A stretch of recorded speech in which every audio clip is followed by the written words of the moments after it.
قیصر و کسریٰ سلسلے وار کہانی پیش خدمت ہے۔ اس چینل کو سبسکرائب اور لائک ضرور کریں اور بیل آئیکن کی گھنٹی کو بجا دیں۔ دوستو، آپ کا ایک لائک ہمارا حوصلہ بڑھاتا ہے۔ عاصم نے اس کا بازو جھنجھوڑتے ہوئے کہا، تمہارے دشمن بھاگ گئے ہیں، اب تمہیں کوئی خطرہ نہیں۔ زخمی نے غور سے عاصم کی طرف دیکھا اور آنکھیں بند کر لی۔ عاصم نے قریب پڑے ہوئے برتنوں میں سے مٹی کا ایک پیالہ اٹھایا اور پانی سے بھر کر اس کے ہونٹوں سے لگا دیا۔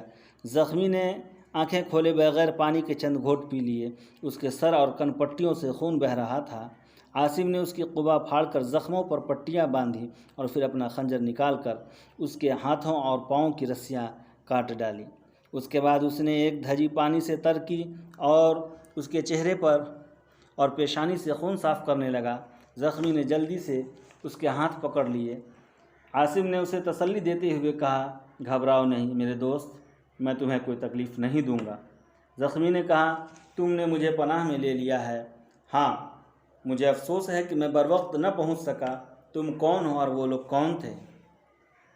زخمی اس کے سوال کا جواب دینے کی بجائے بولا، تم نے کہا ہے کہ مجھے اب کوئی خطرہ نہیں۔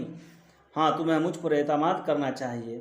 عاصم نے بھیگے ہوئے کپڑے سے زخمی کا چہرہ پونچھتے ہوئے کہا، تم نے میرے سوال کا جواب نہیں دیا۔ میں نے پوچھا تم کون ہو؟ زخمی نے آنکھیں کھولی اور جواب دیا، تم جانتے ہو میں کون ہوں؟ عاصم نے الاؤ کی روشنی میں غور سے اس کی طرف دیکھا اور اپنے دل میں اضطراب، نفرت اور حقارت کا ایک طوفان محسوس کرتے ہوئے اٹھ کر کھڑا ہو گیا۔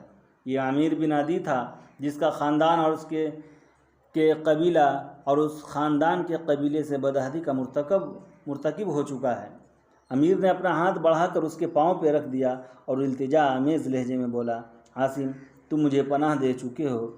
اور عاصم اس طرح مضطرب ہو کر پیچھے ہٹا جیسے کوئی زہریلا سانپ اس کے پاؤں پر رینگ رہا ہو۔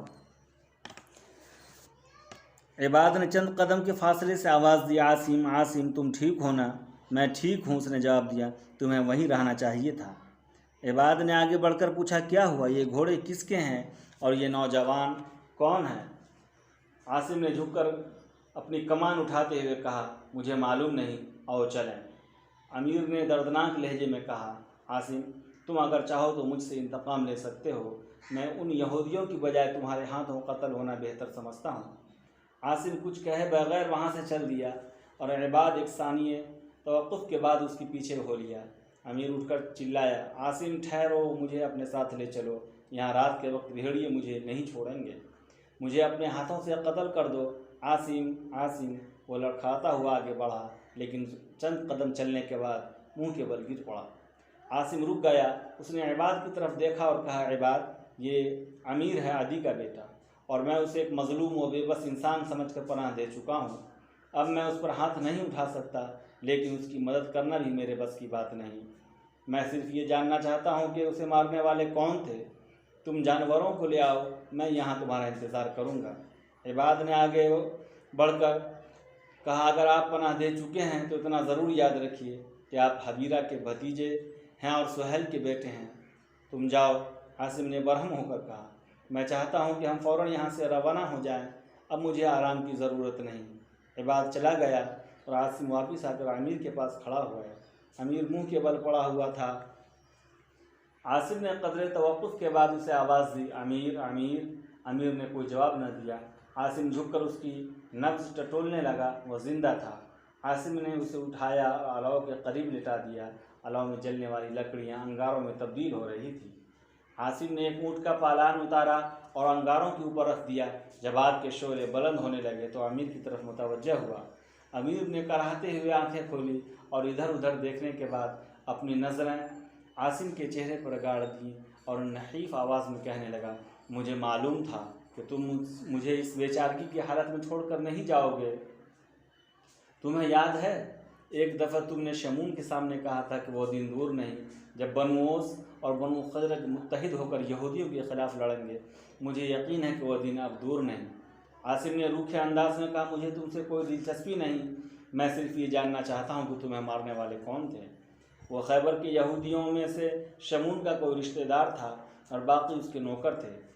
میں تمہیں اپنی پوری سرگزشت سناتا ہوں، مجھے پانی دو۔ عاصم نے اٹھ کر اسے پانی پلایا اور عامر نے اپنی سرگزشت شروع کی۔ یہ یہودی خیبر سے گھوڑے خریدنے آیا تھا اور شمعون کا مہمان تھا۔ جب اس نے گھوڑے خرید لیے تو شمعون نے مجھ سے کہا کہ تم اسے خیبر تک پہنچا آؤ۔ میرا باپ شمعون کا رہا سہا قرضہ چکانے کا انتظام کر چکا تھا اور میں اسی ہفتے اس سے رہائی پا کر اپنے گھر جانے والا تھا، لیکن شمعون نے اتنا اصرار کیا کہ میں اس خیبر کے یہودی کے ساتھ جانے پر مجبور ہو گیا۔ یہودیوں نے اپنی طرف سے مجھے ایک معقول معاوضے کا لالچ بھی دیا تھا۔ یہ فیصلہ رات کے وقت ہوا تھا اور میں چاہتا تھا کہ روانگی سے پہلے اپنے گھر آؤں، لیکن ہمارا قافلہ پچھلے پہر روانہ ہو گیا اور مجھے اپنے گھر والوں کو یہ بتانے کا موقع بھی نہ ملا کہ میں خیبر جا رہا ہوں۔ یہ جگہ ہماری دوسری منزل تھی۔ ہم یہاں غروب آفتاب کے بعد پہنچے۔ کھانا کھانے کے بعد یہودیوں نے مجھ سے کہا تم سو جاؤ، پہلے میرے آدمی پہرا دیں گے، اس کے بعد تمہیں جگا دیا جائے گا۔ میں الاؤ کے پاس سو گیا۔ کچھ دیر بعد مجھے کسی نے پاؤں کی ٹھوکر سے جگا دیا۔ میں نے آنکھیں کھولی تو میرے ہاتھ پاؤں جکڑے ہوئے تھے اور یہودی اس کے نوکر میرے چاروں طرف کھڑے تھے۔ یہودی نے مجھے گالیاں دی اور اس کے نوکر نے مجھ پر ٹوٹ پڑے۔ عاصم نے پوچھا خیبر کے یہودی کو تم سے کیا دشمنی تھی؟ امیر نے جواب دیا اسے مجھ سے کوئی دشمنی نہ تھی، لیکن شمعون مجھے کسی بہانے گھر سے دور بھیج کر قتل کرانا چاہتا تھا اور مجھے روانہ ہوتے وقت یہ بات معلوم نہ تھی۔ میں آپ کو پورا واقعہ سناتا ہوں۔ شمعون نے اپنی بیوی کی موت کے بعد خیبر کی ایک نوجوان لڑکی سے شادی کی تھی۔ اس بدقماش لڑکی نے شمعون کے غلام سے ناجائز تعلقات پیدا کر لیے۔ ایک رات میں نے انہیں مکان سے باہر باغ میں پکڑ لیا۔ وہ میرے پاؤں پر گر پڑے۔ مجھے اس عورت سے زیادہ غلام کی بے کسی پر رحم آ گیا اور میں نے ان سے وعدہ کیا کہ اگر آئندہ تم نے کوئی شرمناک حرکت نہ کی تو میں تمہارا راز افشا نہیں کروں گا۔ اس کے بعد چند دن خیریت سے گزر گئے، لیکن پھر شمعون کی بیوی مجھ پہ ڈوڑے ڈالنے لگی۔ ایک دن شمعون اور اس کے لڑکے شہر گئے ہوئے تھے اور میں باغ میں کام کر رہا تھا۔ اس نے خادمہ کو بھیج کر مجھے بلایا، لیکن میں نے شمعون کی غیر موجودگی میں اندر جانے سے انکار کر دیا۔ رات کے وقت میں ڈیوڑھی کے باہر سو رہا تھا، وہ میرے پاس آ گئی۔ پاس ہی دو اور نوکر سو رہے تھے۔ میں بے عزتی کے خوف سے بھاگا اور سیدھا گھر چلا گیا۔ میں نے اپنے باپ سے کہا کہ میں اب شمعون کے گھر نہیں رہنا چاہتا، اس لیے آپ بلا تاخیر اس کا قرضہ چکا دیں۔ انہوں نے وعدہ کیا کہ میں اسی ہفتے قرضہ چکا دوں گا، لیکن اس وقت تم واپس چلے جاؤ۔ مجھے اندیشہ تھا کہ شمعون کی بیوی مجھ سے انتقام لینے کے لیے کوئی تہمت تراشے گی۔ وہ مجھے اس قسم کی دھمکیاں دے بھی چکی تھی، اس لیے میں اپنے باپ کے اصرار کے باوجود واپس نہ گیا۔ لیکن 2 دن بعد شمعون خود مجھے لینے آ گیا اور اس کی باتوں سے میرے خدشات دور ہو گئے۔ میرے والد نے مجھے شمعون کے ساتھ روانہ کرتے ہوئے اس بات کی تسلی دی کہ میں بہت جلد باقی رقم ادا کر کے تمہیں واپس لے آؤں گا۔ اس کے بعد تیسرے دن مجھے اس سفر پر بھیج دیا گیا۔ اس جگہ ان لوگوں نے مجھے گالیاں دینا شروع کی تو میں سمجھ گیا کہ اس قدر اصرار کے ساتھ مجھے ان کے ہمراہ بھیجنے سے شمعون کا اصل مقصد کیا تھا۔ یہ یہودی بار بار مجھ پر الزام لگا رہا تھا کہ میں نے اس شخص کی عزت پر ہاتھ ڈالا ہے جس نے مجھے اپنے بچوں کی طرح پالا ہے۔ یہودیوں نے اپنے نوکروں کو حکم دیا ہے کہ وہ مجھے قتل کر کے راستے سے دور کسی جگہ دفن کر دیں۔ ان حالات میں کون کہہ سکتا تھا کہ تم میری جان بچانے کو یہاں پہنچ جاؤ گے؟ یہودیوں نے کہا تھا کہ منات اور عزا جھوٹے ہیں اور منات اور عزا نے تمہیں میرے مدد کے لیے بھیج دیا۔ عاصم مجھ سے وعدہ کرو کہ تم مجھے یہاں مرنے کے لیے چھوڑ کر نہیں جاؤ گے۔ عاصم نے کوئی جواب نہ دیا اور امیر نے مایوسی کی حالت میں آنکھیں بند کر لیں۔ کچھ دیر خاموشی طاری رہی۔ بالآخر امیر نے آنکھیں کھولتے ہوئے کہا شمعون کو یقین ہوگا میں مر چکا ہوں اور مجھے معلوم نہیں کہ میرے اچانک غائب ہو جانے کے متعلق وہ کس قسم کے قصے مشہور کرے گا۔ وہ مجھ پر کوئی ایسا الزام لگائے گا کہ میرے قبیلے کے لوگ مجھ پر لعنت بھیجیں گے۔ مجھے یہاں چھوڑ کر نہ جاؤ، اپنے ہاتھوں سے میرا کام تمام کر دو اور میری لاش کو کسی ایسی جگہ چھپا دو کہ کسی کو سراغ نہ مل سکے۔ میں تمہاری مدد کے بغیر گھر نہیں پہنچ سکتا۔ اس ویرانے میں میری موت یقینی ہے۔ عاصم نے امیر کی طرف دیکھا اور اضطراب کی حالت میں اپنے ہونٹ کاٹتے ہوئے کہا تم جانتے ہو کہ میں تمہیں اس حالت میں چھوڑ کر نہیں جاؤں گا، لیکن میری ایک شرط ہے اور وہ یہ کہ تم کسی سے میرا ذکر نہیں کرو گے۔ میں یہ نہیں چاہتا کہ میرے قبیلے کے لوگ میرا مذاق اڑائیں۔ مجھے تمہاری شرط منظور ہے۔ امیر نے اطمینان